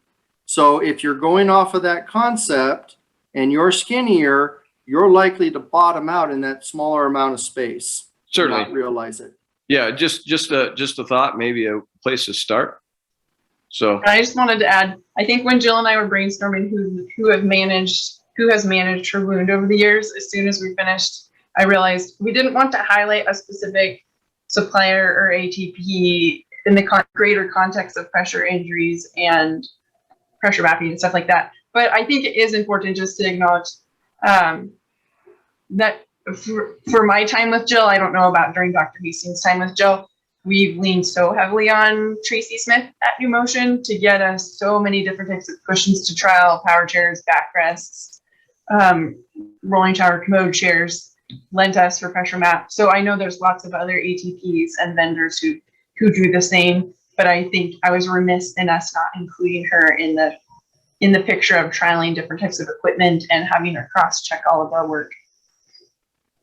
very good. Thanks.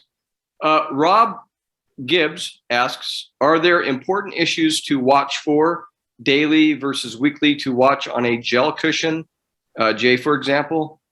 One thing that I think is an issue with the foam well on a J cushion, assuming you have one, or sorry, if you have a foam J cushion that has a fluid or gel in the back, I've met a lot of people who either because of their high tone or because of limited flexibility in their hips and pelvis and low back, actually kind of push into a sacral sit, and then their sit bones jam into the front of the well. That also can happen with Java cushions and might be an indication for switching to a right custom or a different type of cushion. So I think one thing to look into with a seating therapist is, are your sit bones just jamming into the front of the well instead of staying centered over the fluid / gel in the back?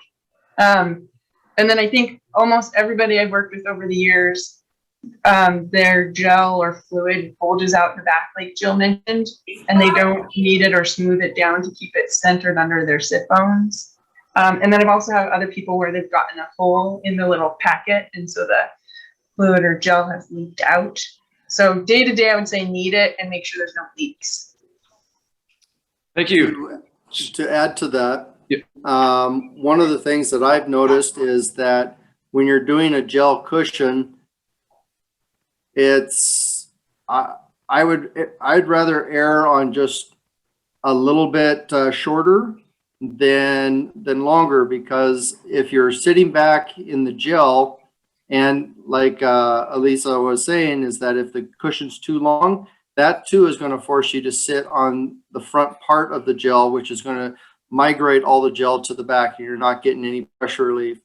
When I've had the best results, that if you're sitting on a gel, it's okay if the rounded part of your butt, if there's a good ½ inch or so hanging off the back of the cushion, because that tells me that your ischials are sitting right over the center of the gel, not in front and not too far back.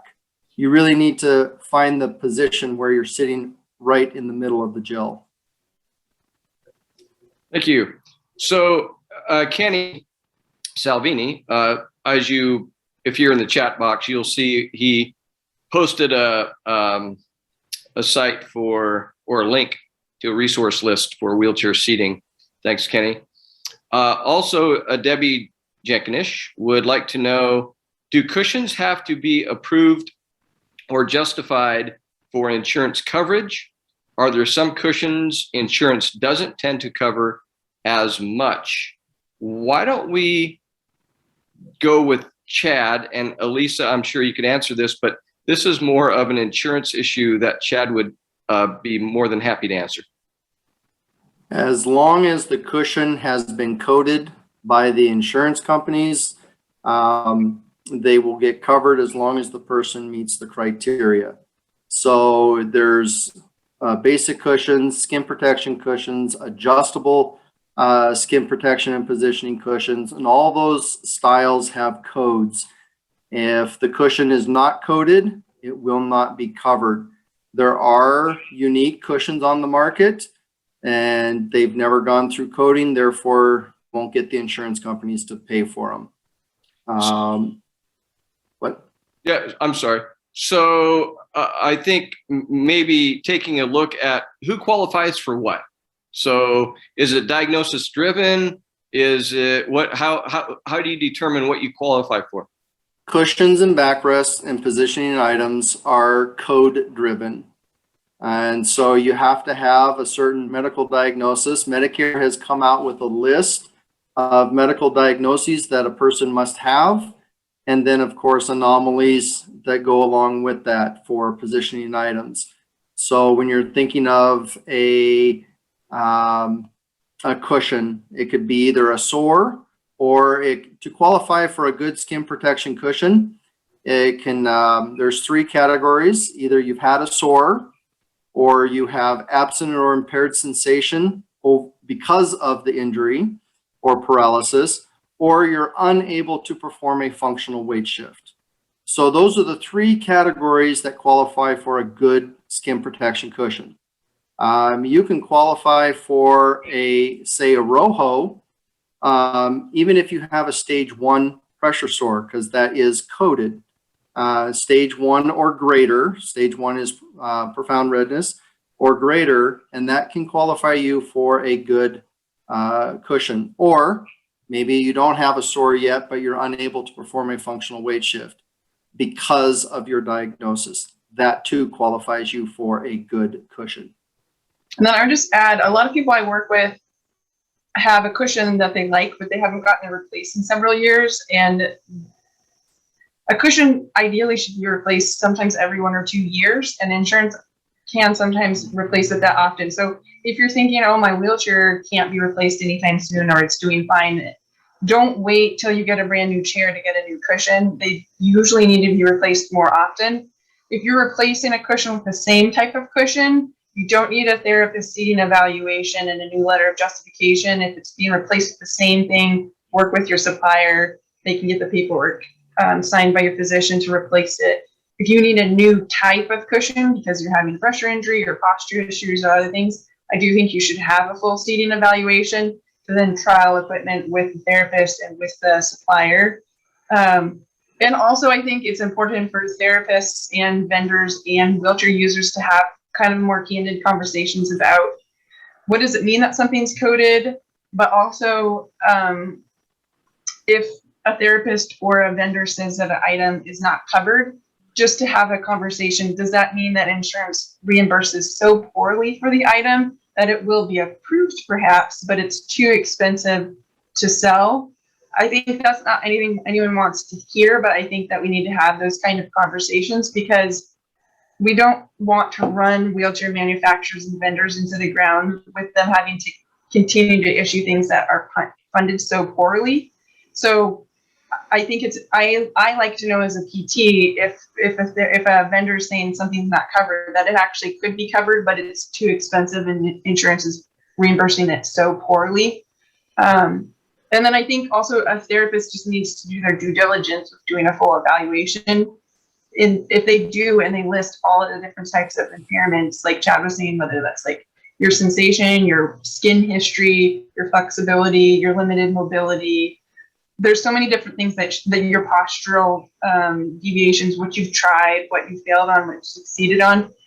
Usually most cushions will get covered if that's thoroughly gone over in the letter of justification. But if a therapist doesn't have any time to go over that with you, it'll be hard to have a compelling letter to get a new cushion approved. One thing as a vendor that we're starting to see from the insurance companies, especially with Medicare being primary, is that the rule of thumb is you get 1 chair every 5 years, and Medicare is now, in their lack of wisdom, is starting to also say that you get 1 cushion every 5 years. Not good. Now, that doesn't mean you're stuck with that cushion. Let's say the cushion wears out and you need a new bladder. I don't know why Medicare thinks that it's less costly to repair or replace the inner parts or a cushion cover. It's actually more expensive to Medicare to do it that way versus getting a whole new cushion. But you can still get replacements for your cushion, like gel. If you need, if it's getting old and stiff, you can get a new inner bladder for it, or the new inner well, and maybe a new cover, and you're right back in business again. If you need a different style or different code, like what was said, then it's just a matter of proving why one code isn't sufficient enough and why you need to go to the next code up to get the better cushion. And that's working with the ATP and your therapist to justify that. Great, thank you. You actually answered the question I was going to ask, and that was how long will an insurance company such as Medicare pay for a cushion? I know for chairs, it's a 5-year rule of thumb. And at one point back in the day, I think it was 2 years, every 2 years. And now, like you said, it's every 5. So Melissa Espinosa, hey, you have a question. Hey. Well, it wasn't a question. I just had a recommendation. Yes. I had a pressure sore on my tailbone that was ongoing for about, I don't know, 5 years. Can I stop you right there? I was actually going to ask you tonight, is it about hyperbarics? No. Oh, okay. No, I just, when they were talking about, looking at your environment, and sometimes it's not always the cushion, what I found that when I was in bed, that's when I get up in the morning, that's when I kept getting a lot of redness. And I just couldn't, and I always have to I can't lay on my side because of my shoulders and my hips. And so I always have to lay on my back. So what I did is I bought an overlay, a foam overlay, and I cut out my tailbone area and I put a ROHO in that area. And that solved my problem. And I've been doing that for many years. And it solved the issue of, it's not inflated very much, but it's enough to where I don't have pressure on my tailbone, because it was just ongoing and just trying to find what the issue was. And that's what it was, is when I was in bed, just no matter what I slept on, I would end up with, redness on that area. So it was just kind of a recommendation that, if anybody has issues with their tailbone, that's something that totally worked for me, is to just, buy an inexpensive ROHO and cut it out. And I also am going to be doing that for my feet, because I tend to get some, red spots on the heel of my foot. And so I'm just going to do the same thing. And that way, it has helped alleviate the redness that I was getting. So it was mainly just kind of a recommendation. Melissa, I remember when you did that. Yes, I do. Yeah. That's great information. So, hey, I apologize. I need to go back to a question that was asked earlier on the chat by Dick Sage, and he wanted to say that, or ask, Rob Gibbs lives in Bellingham. Can anyone recommend a seating specialist in his area? Up in Bellingham? Yes, sir. We do have a representative up in Mount Vernon that goes north, and I'm pretty sure Numotion also has a representative that covers the north end. I mean, I can't speak for him, but or Dick, but I'm assuming that they're talking about a therapist, a PT or an OT therapist. Yeah, that specializes in seating evals. Okay, sorry, I misunderstood. No, that's okay. That's okay. Elisa, hey, Marty, if they reach out to Trish Couch up at the branch up there, she's been in that market over 30 years. She'll be able to get them in touch with somebody. Great, Trish Couch. Yes. Trish Couch, yep, and she's at the Mount Vernon branch for NSM up there. Like laying on a couch, COUCH. You got it, exactly. Okay. So I can type that in. I can type that in the box there. So any other questions we haven't hit? Oh, I know somebody. Hey. Hold on a second. Steve Lewis asks or says, I have not seen an ability to replace a bladder only on a J cushion. Would somebody like to address that?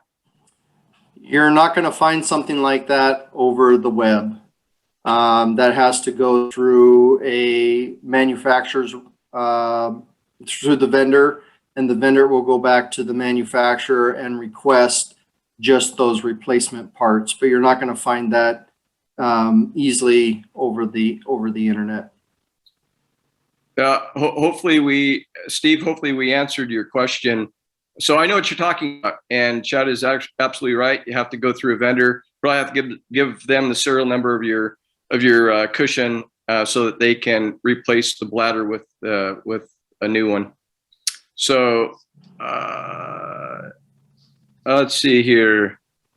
Oh, hey, Joe, you were going to say something. I'm sorry. What was that?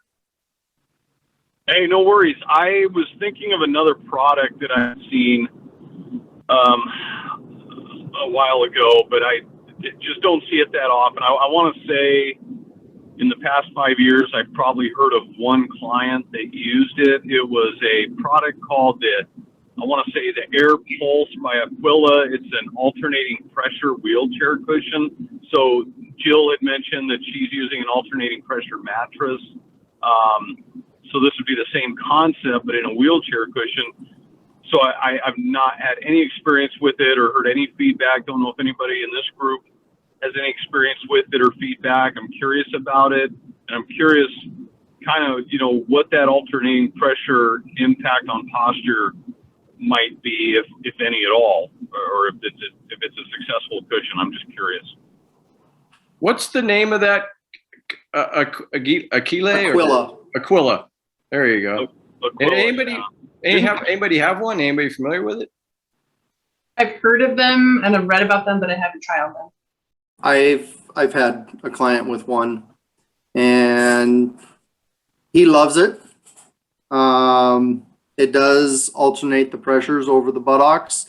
It is a completely customized cushion, so it's not going to fit within your normal coating of cushions, and you're going to want to just have extra justification as to why an $1,800 or $1,800 cushion is required over, say, a $300 cushion. They're going to look into that. But as far as being able to adjust the air pressure and have it adjust from side to side, it has worked for him. I will say that I've had, with that cushion, we've had a few unexpected repairs because of the actual moving mechanism parts within inside that has had to go back to the manufacturer. So not as reliable as what I thought. Yeah, I was thinking, I think that's the one guy I know that had it, and I remember there was a warranty replacement that we did on that. So that sounds like it's the same client I'm thinking of. Hey, thank you. So we've got a couple questions here. Before I do that, Elaine Stepanowicz did include the link to Aquilla Corp for that cushion if you're interested. Dick Sage asked the question, how about the importance of a backup cushion while waiting for a replacement or repair? Wow. All right. Oh, he didn't say wow. I said wow.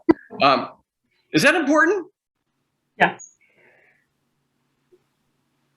I think if you have an old cushion, this would be another reason, if your insurance allows you to get a cushion however often, to do so, and don't wait till it's completely ruined or smashed down or has a bunch of holes in it, and so that you can have your older ones in somewhat working condition as a backup.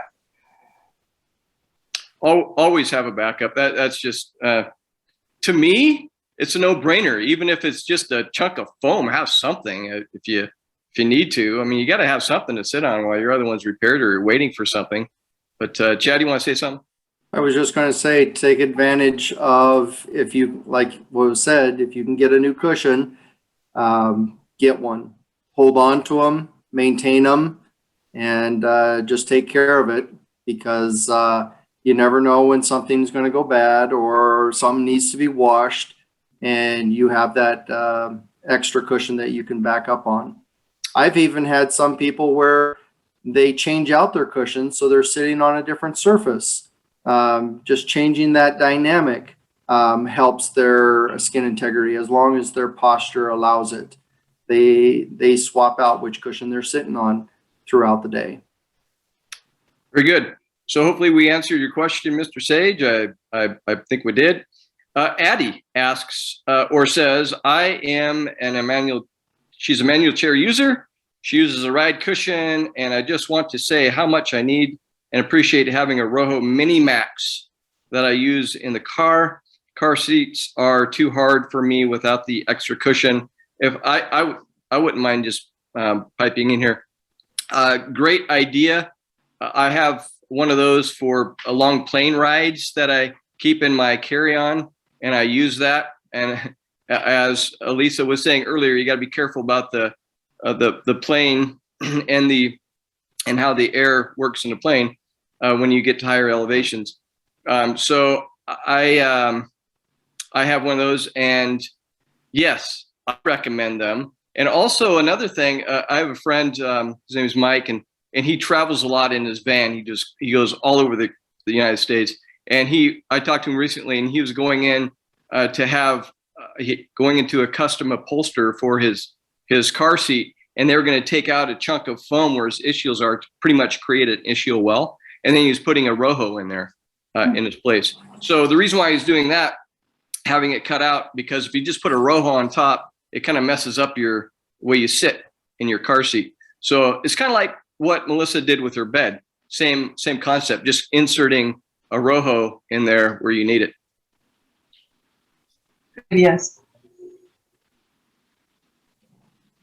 So ROHO Mini Max, recommend just go ahead and look that up, and if it's of interest to you, it's about a 1 inch, if I'm not mistaken, 1 inch, right, Addie? Yes, 1 inch.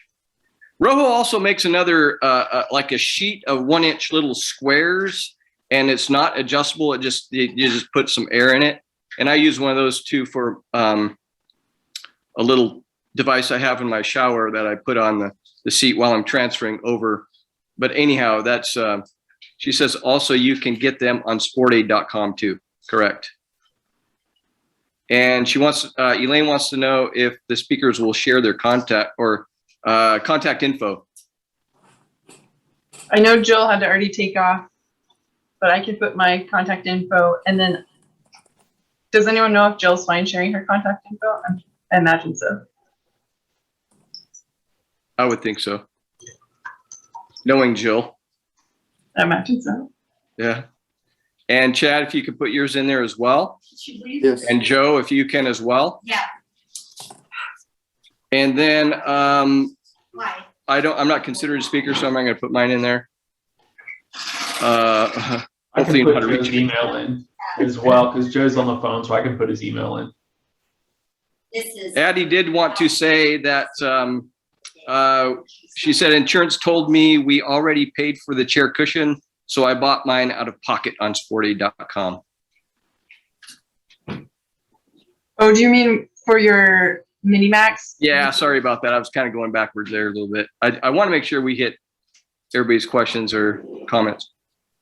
So we're right at 8 o'clock, as it looks like here. So Kenny, want to pipe in there? Oh, I just want to say thank you to all the speakers and participants. Hopefully this has been of value to you. And this is not the end. So everybody gave their information. You have other questions, concerns, comments, please let us know. And we'll go from there. Thanks again. Hey, Marty, Yes, sir. I'm having a hard time trying to get a message to paste there Yes. with my email. Joe, would you go ahead and put that in there for him? I got it. I am driving, but so Kenny, do you have it? Oh, it's chad.carmen at nsm dash. Seating. There you go. I just put it in the chat. Perfect. Thank you. Thank you, Kenny. No problem. Well, thanks, Marty. And again, I'll echo my appreciation to all the presenters. This was highly informative and pretty awesome Q&A to wrap it up as well. And yeah, just thank everybody for joining us. And remember to keep your eye on the website as well as the newsletter, because we'll be back with the 5K for today in July, we're going to have some sort of game night in August with the DAC-WA folks, and then assistive technology forum coming in November. But yeah, really good to have so many experts on here with us, and especially Jill for sharing her personal story too. And with that, we'll let you guys have the rest of your night back. Thanks again, everybody, for joining us. Thank you. Thank you.